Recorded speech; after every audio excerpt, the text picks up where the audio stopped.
We suffer more in imagination than in reality. Lucius Seneca, one of the three greatest pillars of Stoicism. This profound statement highlights the tendency of the human mind to magnify potential dangers and anxieties, often creating more stress than the actual events themselves. Seneca believed that by cultivating a rational mind and focusing on what is within our control, we can reduce unnecessary suffering and live more peacefully. Lucius Seneca, commonly known as Seneca the Younger, was born in Córdoba, modern-day Córdoba, Spain, around 4 BCE. He was a tutor and later an advisor to Emperor Nero, a role that placed him at the heart of Roman politics. Despite his involvement in the turbulent and often dangerous world of Roman power, Seneca remained deeply committed to Stoic philosophy, emphasizing ethics, self-control, and the importance of reason. His works, including letters, essays, and tragedies, continue to resonate with those seeking to lead a more reflective and intentional life. Seneca offers us an urgent reminder of the non-renewable nature of our most important resource, our time. Number 1. Treat time as a commodity. Seneca says, "People are frugal in guarding their personal property, but as soon as it comes to squandering time, they are most wasteful of the one thing in which it's right to be stingy." Seneca cautions that we fail to treat time as a valuable resource, even though it's arguably our most precious and least renewable one. Imagine walking down the street and seeing a really rich guy just throwing his money away. You'd definitely think that person was insane, and yet we see others and ourselves throw away something far more valuable every day, our time. The amount we get is uncertain, but surely limited. It's clearly more insane to waste time than money because, unlike money, we can't make more of it when it runs out. To realize the value of 1 year, ask a student who failed a grade. To realize the value of 1 month, ask a mother who gave birth to a premature baby. To realize the value of 1 week, ask the editor of a weekly newspaper. To realize the value of 1 hour, ask the person who just missed a train. To realize the value of 1 second, ask the person who narrowly avoided an accident. And to realize the value of 1 millisecond, ask the person who got silver at the Olympics. While the amount of time we get on this earth is uncertain, one thing is certain: that time is limited. Money and property can increase and decrease depending on our luck or effort, but our time is fixed. Death creeps up on time wasters, people who assume time is cheap. Because when employed correctly, time becomes an amplifier. When spent without consideration, it becomes a persistent source of regret. Number 2. Don't invest your time preparing for life. According to Seneca, he who bestows all of his time on his own needs, who plans out every day as if it were his last, neither longs for nor fears the morrow. We are all guilty of spending way too much of our time preparing for life. Seneca pushes us to live right now, to not delay our happiness, to not think that happiness lies in the future. He criticizes those who think that they can work diligently until around age 60, when they finally retire and can be happy. Our future is uncertain, and it's not in your control. The life in the future you're working towards may never come. We're so busy and worried about the future that we often let the present slip away, allowing time to rush past unobserved and unseized. And then, when we are old and on our deathbeds, we finally realize how short and valuable life is, left with the regret of not making the most of it when we could. Seneca compares time to a rushing stream that won't always flow. If you're in the middle of a desert, dying of thirst, and you came across a stream of water, but you're not sure when it might stop, wouldn't you drink as much of it as you possibly could? Just like water, we should use as much of our time as possible in making the most of our present.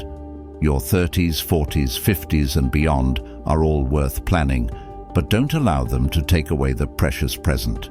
You can only live one moment at a time, and you can only live it once. So choose to live in the moment. Number 3, live life for your own self. To quote Seneca, "So you must not think a man has lived long because he has white hair and wrinkles. He has not lived long, just existed long."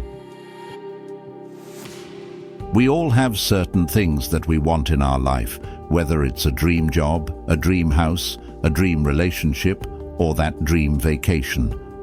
But the majority of us don't even come close to achieving many of these things because we're stuck with a job we can't stand just to pay the bills, or a partner we pretend to love because we don't want to be alone. You're just being tossed and turned by everything that's coming at you, and in today's world, there's a lot coming at you. We then fool ourselves by telling us that we don't have enough time to try new pursuits. Being busy is always your choice.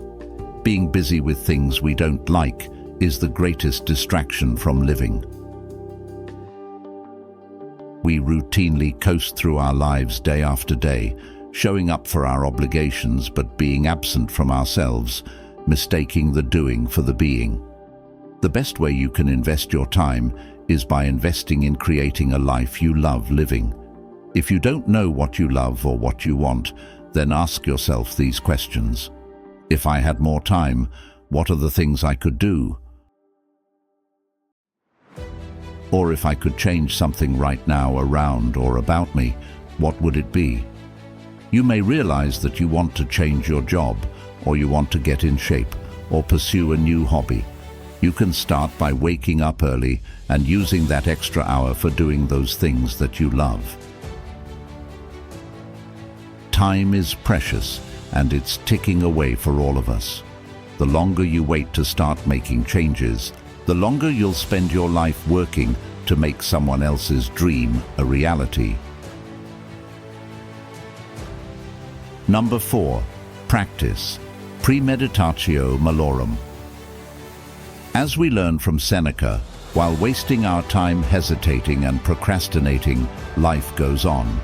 Procrastination occurs when a conflict between short-term gratification of impulses, like to do nothing and waste time, and long-term commitments, like making a sales report or editing this video, is won by the former party. In psychology, this is called time inconsistency.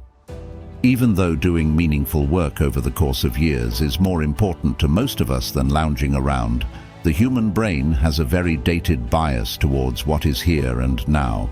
However, Seneca gives us a way to fight this with a very effective and simple method. The Stoics called it premeditatio malorum. The idea behind this is to ask yourself before you do something, what can go wrong? It's a form of negative visualization, and once you've identified the distractions or problems, you can design around them with preparation. By acknowledging distractions beforehand, and then in response setting a suitable time, place and starting point, you can bypass the allure of short-term impulses ahead of time. If you prepare yourself by scheduling ahead whatever it is you want done, you're 2 to 3 times more likely to follow through. Number 5, make long-term rewards immediate. To quote Seneca, "Cutting things off is the biggest waste of life. It snatches away each day as it comes and denies us the present by promising the future." Our need to procrastinate is most powerful right at the start of work.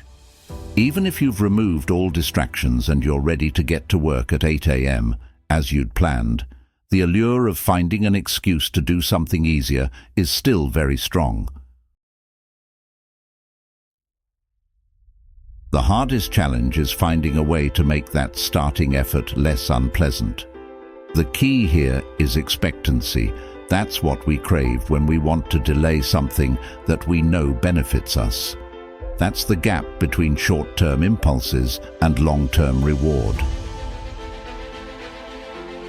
The reason that it's often so hard to start something is that there's no expectation of an immediate reward. Sometimes the reward is years away. However, if you bundle your work with the expectancy of an immediate reward, you give yourself a good reason to start. For example, if you procrastinate by watching YouTube, you can make a deal that you're not allowed to watch YouTube until a certain amount of work is done. This way, you get rewarded by completing the unpleasant work with something immediate. Number 6. Make the most of your free time. As we learn from Seneca, it's not that we have a short time to live, but that we waste a lot of it. Life is long enough, and a sufficiently generous amount has been given to us for the highest achievements if it were all well invested. We all work hard to earn two things, money and free time, that we can spend on leisure activities.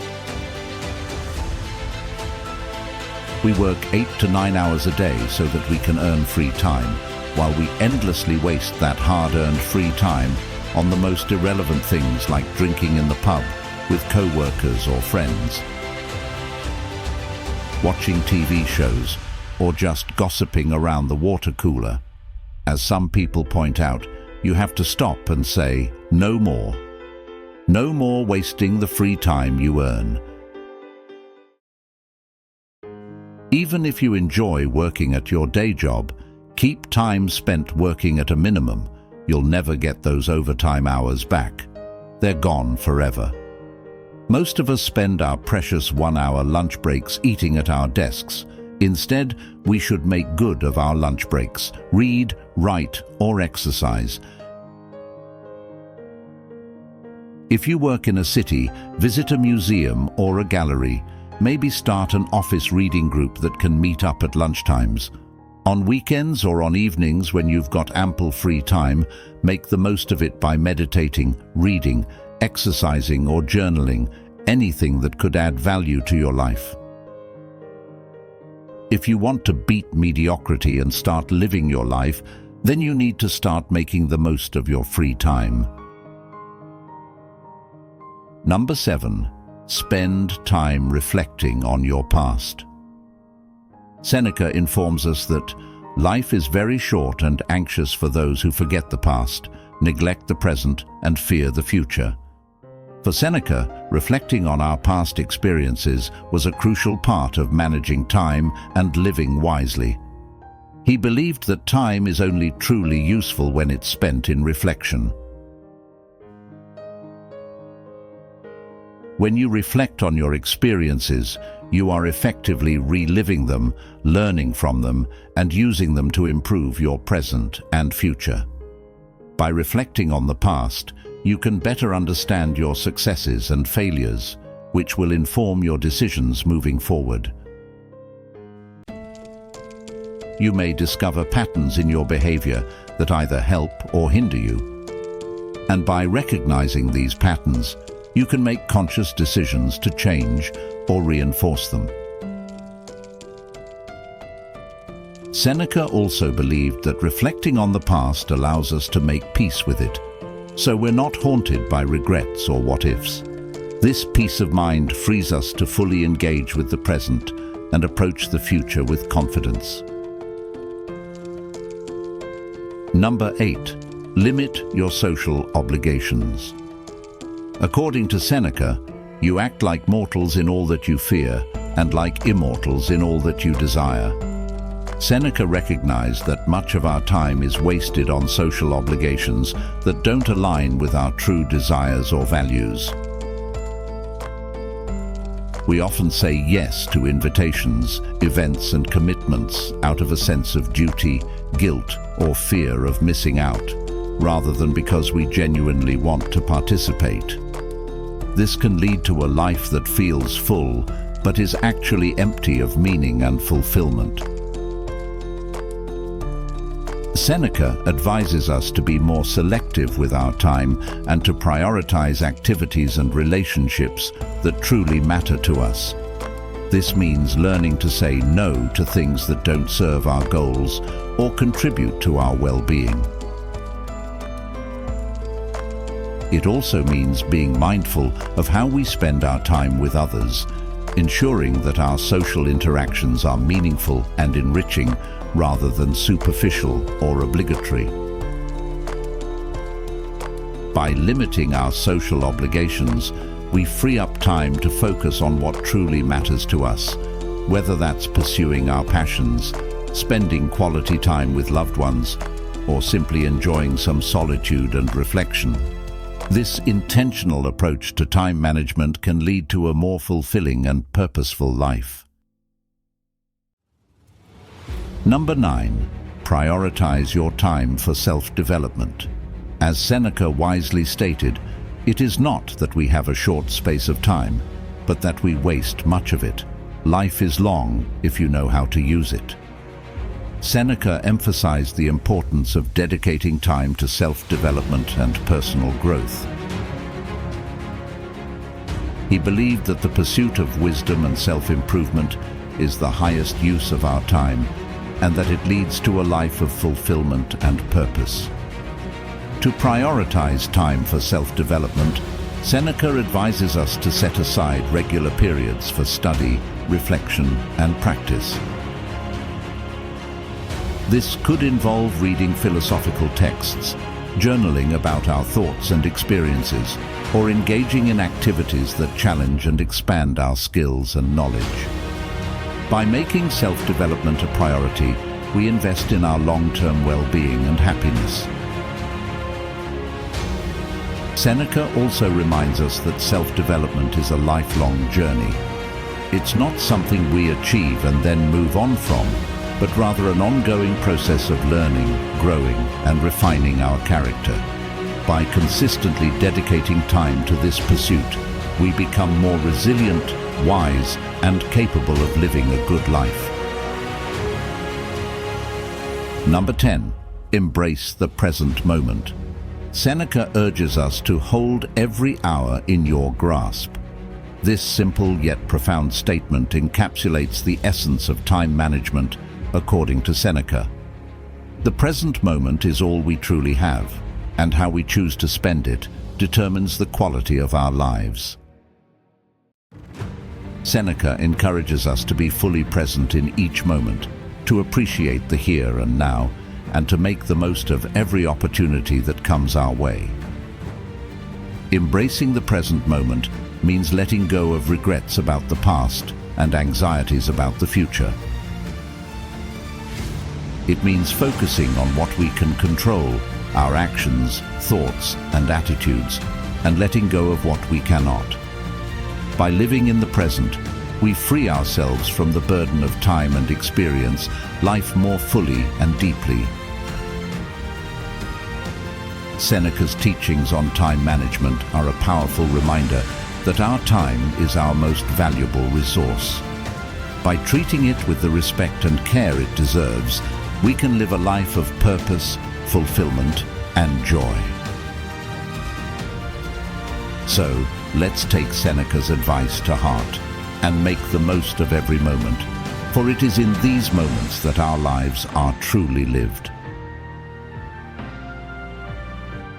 That's it for this video. I hope you found some value in this little story.